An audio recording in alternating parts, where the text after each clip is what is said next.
Puso, October na naman at panahon na ng pinaka-engranding fiesta ang San Miguel Oktoberfest. Pero ibang klase this year dahil gabi-gabi, buong Pilipinas sabay-sabay na magsasaya. Simula bukas, lahat kasali sa saya dahil kayong mga televiewers, pwede kayong manalo sa ating San Miguel Oktoberfest Barkada Challenge. Sasabak ang mga celebrity contestants natin sa mga game challenges para ma-determine kung ano ang winning combination for the day. Kapag hawak mo ang game card with the winning combination, instant winner ka. At kapag nakuha pa ng celebrity contestant yung jackpot, 1 million pesos ang paghahati-hatian ng lahat ng may winning game card.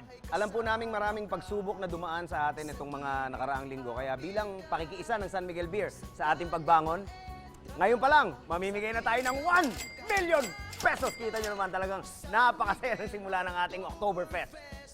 Hawakan nyo na yung mga game cards nyo dahil nandito na ang predetermined combination na pinili na may supervision ng BFAD. Red Horse Beer, San Miguel Premium All Malts, Gold Eagle Beer, San Mig Strong Ice, at San Miguel Pale Pilsen. Kung ang hawak nyo ay may ganyang eksaktong combination, ang ibig sabihin lahat ng logo na nakita nyo ngayon, ganyan ang pagkakasunod-sunod sa inyong game card. Nako, congratulations! Isa ka sa makikihati ng 1 milyong piso. Tumawag ka na sa numerong to. Dali! Simula pa lang yan ha. Manood na gabi-gabi ng Rosalinda dito sa GMA dahil baka kayo na ang susunod na manalo ng 1 million pesos. Sali na sa saya ng San Miguel Oktoberfest Barkada Challenge! Sa bahay kasama ka.